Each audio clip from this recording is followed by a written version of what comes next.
வணக்கம். நம்ம சேனலுக்கு தொடர்ந்து ஆதரவளித்துக் கொண்டிருக்கும் நல்ல உள்ளங்களுக்கு நன்றி. தொடர்ச்சியாக ஆதரவு கொடுங்க. விஜய் வீடு முற்றுகை. என்னங்க இது விஜய் வீடு முற்றுகை? ஏன்னா ஆமாம், காலையில் போலீஸார் வந்து குவிக்கப்பட்டனர், சிஆர்பி வீரர்கள் இருக்காங்க. இவ்வளவையும் தாண்டி நிறைய பேர் போய் முற்றுகை அப்படின்னா நீங்களே ஒன்று யோசனை பாருங்கள். நீதி விசாரணை நடந்தால் தான் யார் மேலே தப்புன்னு தெரியும். அதற்கு முன்பே இப்படி ஒரு பதட்டமான சூழ்நிலை. விஜய் மேலே தான் குறை, விஜய் தான் காரணம், அவர் லேட்டாக வந்தார், அப்படி வந்தார், இப்படி வந்தார், நிர்வாகிகள் சரியில்லை, தொடர்ச்சியாக. இன்னும் குறிப்பாக பார்த்தீங்கன்னா புஷி ஆனந்த், நிர்மல் குமார் 2 பேர் மேலேயும் ஜாமீனில் வர முடியாத வழக்கு. போலீஸ் தேடப்படும் ஆட்களாக மாறிவிட்டார்கள்.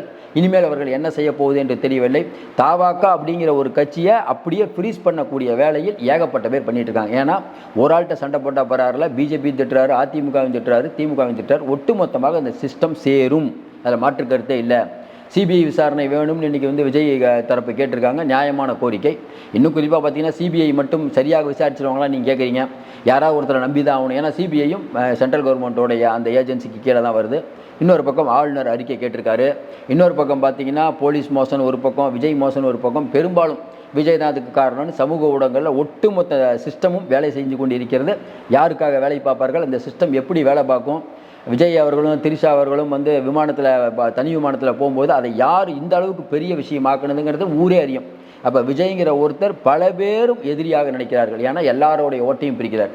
அதையும் தாண்டி இன்றைக்கி வந்து இந்த விஷயத்தை பற்றி பேசும்போது விஜய் வீடு முற்றுகை அப்படிங்கும்போது எடுத்தோன்னே நமக்கு எழக்கூடிய முதல் விஷயம் என்னங்க, இவ்வளோ போலீஸ் ப்ரொடெக்ஷன் இருக்குது, எப்படிங்க வீடை முற்றுகையிட முடியும்? ஆமாம், முற்றுகை இப்போ எல்லாரும் சேனல்லையும் ஓடிட்டு இருக்குது. இதே மற்றவர்கள் தலைவர்கள் வீட்டில் வந்து இந்த மாதிரி வந்து முற்றுகை யாராவது இட முடியுமான்னா இல்லை, முற்றுகையெல்லாம் இட முடியாதுங்க, காவல்துறை அனுமதிச்சு அப்படியே துரத்தி விட்டுருவாங்களேங்க, எப்படிங்க முற்றுகையிடும் அப்படின்னா விஜய் தரப்பை ஒரு பதட்டப்படுத்துவது. இன்னொன்று, வெளியில் இருக்கக்கூடிய பெரும்பாலான மக்கள்கிட்ட பாருங்கள், விஜய்க்கு எதிராக மக்கள் ஒரு பெரிய கொந்தளிப்பில் இருக்காங்க அப்படிங்கிற ஒரு எண்ணத்தை ஊட்டுவதற்கு. நல்லா யோசனை பாருங்கள். இதுக்கு விஜய் மட்டும்தான் காரணமா? மறுபடியும் நம்ம நேற்றே சொன்னோம், இது விசாரணை நடந்தாலும் முடியும். அருணா ஜெகதீசன் கமிட்டி அமைச்சிருக்கீங்க. முன்னாள் முதல்வர் எடப்பாடி பழனிசாமி சொல்கிறாரு, அருணா ஜெகதீசன் கமிட்டியை ஏன் இவ்வளோ வேகமாக அமைச்சாங்கன்னு தெரியலன்னு. ஏன்னா அவர் முன்னாள் முதல்வர், அவருக்கு தெரியும். ஏற்கனவே அருணா ஜெகதீசன் கமிட்டி வந்து துப்பாக்கிச்சூடு, தூத்துக்குடி துப்பாக்கிச்சூடில் வந்து நிறைய பேர் மேலே வந்து நடவடிக்கை எடுக்க சொல்லிச்சு. இதே முதலமைச்சர் ஸ்டாலின் அவர்கள் அதில் மிக முக்கியமான அதிகாரிக்கு பதவி உயர்வு கொடுத்தார். அவர் அன்றைக்கு ரிட்டையர்ட் ஆகிருப்பார்னு நினைக்கிறேன். இது உண்டை நடந்ததா இல்லையா? என்ன நீங்கள் நடவடிக்கை எடுத்தீங்க? தூத்துக்குடி துப்பாக்கிச்சூடை வச்சு பெரிய அளவுக்கு அரசியல் தேடினது திமுக. ஆனால் ஆட்சிக்கு வந்ததுக்கப்புறம் எப்படி மறந்தீங்க? ஒன்று வேணா, இங்கே வந்து அரசாங்கம் ஏற்பாடு பண்ண விமான சாகச நிகழ்ச்சி இறந்தாங்களா இல்லையா? அப்போ ஒரே வார்த்தை அரசு மேலே குறை சொல்லிட்டு முடிஞ்சோம். அரசு வந்து இல்லை சூப்பராக நாங்கள் பண்ணோன்னு சொன்னாங்க. அது விசாரணை அறிக்கையே தேவையில்லை. ஏன்னா அரசாங்கம் ஏற்பாடு பண்ண நிகழ்ச்சி. இந்த விஷயத்தை பொறுத்த வரைக்கும் விஜய் தரப்பு தப்பா, அரசாங்கம் தப்பா, இதெல்லாம் வந்து இனிமேல் வந்து விசாரணை நடந்தால் தான் தெரியும். இப்போது யாரையும் குறை சொல்வது சரியே இல்லை. ஆனால் ஒட்டுமொத்த சிஸ்டமும் இன்றைக்கி விஜய்க்கு எதிராக இருக்கிறத நம்மளால் பார்க்க முடியுது.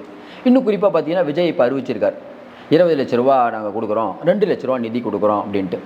தொடர்ந்து நம்ம சொல்கிறது என்னென்னா, நேற்று இரவே விஜய் அவர்கள் திருச்சியில் தங்கி பார்த்துருக்கணுங்கிறாங்க. நல்லா யோசனை பண்ணி பாருங்கள். இப்போவே வீட்டில் போராட்டத்துக்கு ஆள் வராங்களே, இவர்களெல்லாம் யார்? இவர்களுக்கு பின்புலம் என்ன? மக்களுக்கு தெரியாமையாக இருக்கும். தன்னெழுச்சியாக இவங்கெல்லாம் வந்துட்டுருக்காங்க அப்படிங்கிறத நம்புவாங்களா நிறைய பேர்? இன்னொரு பக்கம் விஜய் அவர்கள் இப்போ மருத்துவமனைக்கு போனால் என்ன நடக்கும்? அவருக்கு எதிரான சக்திகள் யாருன்னு உங்களுக்கு தெரியும். அவர்கள்லாம் வேணும்னு அவங்களே ஆளை செட் பண்ணி பாருங்கள் உங்களால் தான் போச்சு அப்படின்னு நிறைய பேர் வந்து விஜயை கோஷம் போடுவாங்க. இதை வீடியோ எடுத்து சமூக ஊடகங்களில் பரப்புவாங்க. விஜய் ஆட்கள் ஏன் வரவில்லைன்னா இதான் காரணம். இன்னைக்கு காலையில் கூட விஜய் அவர்கள் அங்கே வந்து கரூர் போகிறதா இருந்தது, வேணாங்க இப்போதைக்கு போவேணாம், ஏன்னா இப்போது அங்கே எல்லாம் வந்து சூழ்நிலை வேறு மாதிரி இருக்குது, இப்போ போய் நீங்கள் போனீங்கன்னா தேவையில்லாமல் ஒரு பிரச்சனையை மற்ற கட்சிக்காரங்க உருவாக்குவாங்க. யார் உருவாக்குவாங்கிறது தெரியும். அப்போ விஜய் அவர்கள் சொல்கிறது சார், எல்லாத்துக்கும் இதில் துயரம் தான்.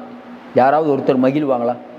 எல்லாத்துலேயும் அரசியல் பண்ணுவாங்க. இதில் எந்த அரசியல் தலைவரும் அரசியல் பண்ணுவாங்க நம்ம நினைக்கல. ஆனால் என்னென்னா, ஒட்டுமொத்தமாக இந்த இன்றைக்கி வந்து கரூரில் முழு அடைப்பாகட்டும், ஒட்டுமொத்த சிஸ்டம் அங்கே இருக்குது.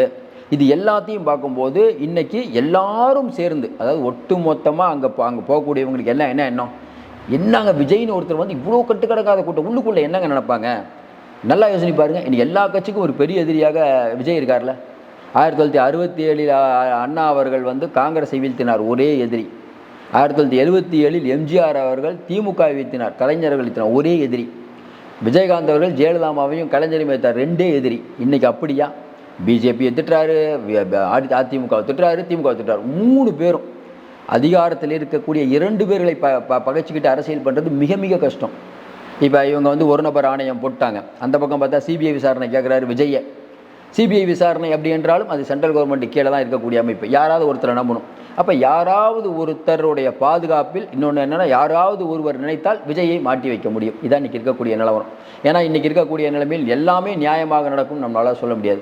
இதில் நம்ம பொதுமக்கள், விஜய் தரப்பு, போலீஸ் எல்லாரும் தான் இதில் பொறுப்பு எடுத்துக்கணுங்க. ஒருத்தரை சொல்ல முடியாது.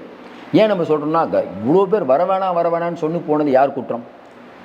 இதையும் தாண்டி இந்த பிஞ்சு உயிர்களெல்லாம் பார்த்தா நம்ம என்ன பேசுகிறதுனே தெரில. ஏன்னா இது யாருமே இனிமேல் நம்ம தான் தெரிஞ்சுக்கணும், அவ்வளோதான்.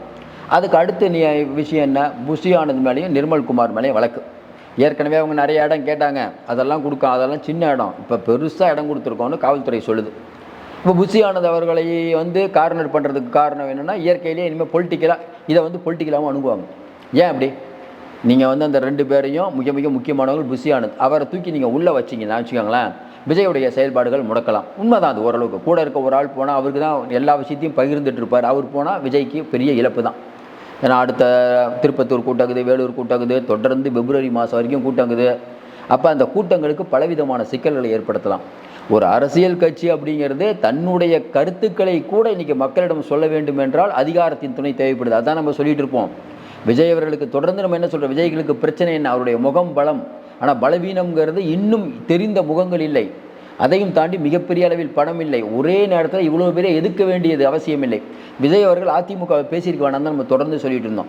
ஏன்னா கடைசி நேரத்தில் ஜனவரி மாதம் முடிவு பண்ணுங்க அதிமுக திட்டுங்க. இப்போ எதுக்கு அதிமுக திட்டணும்? அதிமுக எதிர்கட்சியாக இருக்காங்க. உங்களுக்கு பிரச்சனையே இல்லையே. நமக்கு பிஜேபியும் திமுகவோட நிறுத்தியிருக்கலாம். ஏன் அதை செய்தார் என்று புரியவில்லை. தொடர்ந்து சொல்கிறோம், விஜய் மீது பலவிதமான ஏவுகணைகளை வைத்து தாக்குதல் நடத்தி கொண்டிருக்கிறார்கள். இங்கே இருக்கக்கூடிய யாருன்னு தெரியும் உங்களுக்கு. அதையெல்லாம் விஜய் தரப்பு ஈஸியாக சமாளித்து விடும். ஏனென்றால் உண்மை ஒரு நாள் வெல்லும். மறுபடியும் நம்ம சொல்கிறோம், உண்மை வரும்போது யார் மேலே தப்பு இருக்குன்னு மக்கள் உணர்ந்தாங்கன்னா அவங்க மேலே பெரும் கோபத்தோடு இருப்பாங்க. அது விஜய் தரப்பாக இருக்கட்டும், காவல்துறை யார் தரப்பாக இருக்கட்டும். இப்போதே ஒருவரை கட்டம் காட்டுவது, இன்னும் குறிப்பாக பார்த்தீங்கன்னா சில ஊடகங்களில் பார்த்தீங்கன்னா யாருன்னு உங்களுக்கும் தெரியும். அது திமுக ஆதரவு ஊடகங்கள் ஒட்டு மொத்தமாக பாருங்கள், இதுதான் தப்பு, இதை அவங்களே ஒரு முடிவு சொல்கிறாங்க. மற்ற சேனலில் பார்த்தீங்கன்னா இல்லைங்க போலீஸ் தப்புங்கிறாங்க. இன்னொரு பக்கம் விஜய் ஏங்க லேட்டாக வந்தார். அப்போ இவர் ஒன்று சொல்கிறார், அவர் ஒன்று சொல்கிறாருன்னா தீர கண்ணால் காண்பதும் போய் காதால் கேட்பதும் போய் தீர விசாரிப்பதை வை. இதை விட்டுட்டு இப்போதே பலவிதமான கற்பனைகள் இங்கே உலாவிட்டு இருக்கிறது சரியான ஏற்புடையதாக இல்லை. தொடர்ந்து சொல்கிறோம், இது ஆளும் தரப்பு எப்படி பார்க்கும்? புஷி ஆனந்தை அரெஸ்ட் பண்ணலாமா வேணாமா? அரெஸ்ட் பண்ணால் என்ன விளைவுகள் இருக்கும்? அரெஸ்ட் பண்ணலைன்னா என்ன ஆகும்? நிர்மல்குமார் அரெஸ்ட் பண்ணால் என்ன ஆகும்? அரெஸ்ட் பண்ணலைன்னா என்ன ஆகும்? இப்போ வேறு ஒரு இதில் வேறு சம்பவங்களாம் நடக்கும். உள்ளே வச்சோம்னா வர முடியாது. அப்போ ஒட்டுமொத்தமாக விஜய் கூட இருக்கவங்களை அப்படியே ஒதுக்கி விடுவதற்கான வேலை சூப்பராக நடக்கும். இது எங்கே போய் முடிய போகுதுன்னு தெரியல. ஆனால் ஒரு விஷயம் மட்டும் உண்மை, இன்றைக்கி 68 பேர் இறந்தாங்க. சிஎம் உடனே போனாரா? ஏன் போகல? அவருக்கு தெரியும் போனால் பெரிய அளவுக்கு பிரச்சனை வரும். ஏன்னா 68 பேர் பிரச்சனை இறந்ததுக்கு காரணம் அரசினுடைய அலட்சியன்மை. இங்கே விமான விபத்தில் இறந்தாங்களோ அதுக்கு காரணம் யார்? அரசினுடைய அலட்சியம் தானே. அதெல்லாம் வச்சுட்டு ஸ்டாலின் இனிமேல் ஸ்டாலினுக்கு மக்கள் ஆதரவே போயிடுச்சு நம்ம சொல்ல முடியுமா? முழுமையான விசாரணை நடத்தினால்தான் இது தெரியும். அதுவரை அனைவரும் பொறுத்திருக்க வேண்டும். மறுபடியும் நம்ம சொல்கிறோம், இந்த விஷயம் யாராலும் ஏற்றுக்கொள்ள முடியாத ஒரு துயர சம்பவம். இதில் ஈடுபட்டவர்கள் மிகப்பெரிய அளவில் கண்டிக்கப்படக்கூடியவர்கள், தண்டிக்கப்படக்கூடியவர்கள், மாற்று கருத்தே இல்லை. இதையெல்லாம் ஆணையம் விசாரித்து முடிவு பண்ண போது சிபிஐ விசாரித்தா இன்னும் சந்தோஷம். விஜய் தரப்பும் வேகமாக காய்களை நவுத்தி கொண்டு இருக்கிறார்கள். எல்லாத்தையும் தாண்டி இன்றைக்கி அந்த காயம் விட்டவர்கள் சீக்கிரம் குணமாகணும் நம்ம உண்மையிலே நினைக்கிறோம். இந்த விஷயத்தை பொறுத்த வரைக்கும் ஒரு நடுநிலையான விசாரணை தேவை. இந்த விஷயத்தை மட்டும் வைத்து விஜயை முடக்கி விடலாம் என்று நினைக்கிறார்கள். அது அப்படிலாம் நடக்காது. ஜனநாயகத்தில் மக்கள் எல்லாத்தையும் பார்த்து கொண்டு இருக்கிறார்கள். இறுதி எஜமானர்கள் மக்கள் தான். நீங்கள் சொல்கிற பலவிதமான பொய்களை மக்கள் நம்ப மாட்டார்கள். தொடர்ந்து நம்ம சொல்கிறோம், நிறைய பேர் நம்ம பேசணும்னு உடனே கமெண்ட் போடுவாங்க. யார் கமெண்ட் போடுறான்னு தெரியும். நம்ம எப்போ திமுக ஏற்று பேசினாலும் நிறைய பேர் கமெண்ட் போடுவாங்க. இன்றைக்கி என்ன திராவிட முன்னேற்ற கழகத்தை கிழிச்சு தொங்க விடுறார். ஒரு குடும்பம் சுரண்டுது அப்படின்னு விஜய் சொன்ன கேள்விக்கு இது வரைக்கும் பதில் இருக்கா? நல்லா யோசனை பாருங்கள். மற்ற விஷயத்துக்கெல்லாம் பதில் சொல்கிறீங்களா, இதுக்கு பதில் இருக்கா? 10 ரூபா பாலாஜின்னு நேற்று அவர் சொன்னார், அது உண்மைதானே? அது வெளியில் மக்கள் பேசிக்கொண்டு இருக்கிறார்களா? அவர் சிஎம் தியாகிங்கிறாரு, உண்மையிலேயே தியாகியா சார்? நம்ம இந்த விஷயத்தையும் பேசணும், இதையும் பேசணும். நேற்று நடைபெற்ற சம்பவத்தையும் பேச வேண்டும், அதில் நடைபெற்ற கருத்துக்களையும் பேச வேண்டும். முடிவு அப்படிங்கிறது வந்து உண்மை எப்போது வெளிவந்தால் தான் தெரியும். இப்போது நம்ம வந்து புஷி ஆனந்த் அவர்களையும் நிர்மல் அவர்களையும் எப்போது அரெஸ்ட் பண்ணுவாங்கன்னு இது ஒரு பக்கம் நியூஸ் ஓடிட்டுருக்கோம். இன்னொரு 4 நாட்கள் இதுதான் பெரிய செய்தி. தொடர்ந்து இதை பற்றி செய்தி வரும். அடுத்த நாள் நம்ம அதை மறந்து விடுவோம். இனியாவது நம்ம கவனத்தில் எடுத்துக்கொள்ள வேண்டும். சமூக ஊடகங்களில் வரும் எல்லாத்தையும் உண்மை அப்படின்னு நம்பக்கூடிய மக்கள் இன்னும் சில பேர் இருக்காங்க. அதை இன்னொன்றுங்க, உங்களுடைய மூளையில் ஒட்டு மொத்தமாக பாருங்கள், கரூர் மக்கள் பேசுகிறாங்க விஜய் தான் காரணம். இப்போ காவல்துறையிலேருந்து ஆமாங்க நாங்கள் சொன்னோம் கேட்காம பண்ணிட்டாங்க, அப்புறம் வந்து அமைச்சர் அலுவலது, இப்படி எல்லா விஷயங்களையும் நீங்கள் சரியோ தப்போ உங்கள் மூளையில் இதெல்லாம் திணிக்கப்படும். விஜய் தான் காரணம் அப்படிங்கிற ஒரு பிம்பத்தை உண்டு பண்ணுவதற்கு நேற்றுலேருந்து முயற்சிக்கிறாங்க. நம்மை போல் ஒரு சிலர் தான் ஓரளவுக்கு அது பேசுகிறோம். நம்ம இப்போ கூட சொல்கிறது விஜய் மேலே தப்பே இல்லை, போலீஸ் மேலே தான் எல்லா தப்பும் நம்ம சொல்ல, விசாரணை வரட்டும் முடியட்டும், அதுக்கப்புறம் விஜய் மேலே தப்பு இருந்தால் கேளுங்க, காவல்துறை தப்பு இருந்தால் அதை பற்றி பேசுவோம். இப்போதே இதுக்கு ஒரு முடிவு சொல்வது சரியான வாதமாக இருக்க முடியாது அப்படிங்கிறது தான் நம்மளுடைய எண்ணம். தொடர்ந்து நம்ம நிறைய அண்மை தகவலை தந்துட்டுருக்கோம். தொடர்ந்து ஆதரவு கொடுங்கள். மீண்டும் சந்திப்போம். நன்றி, வணக்கம்.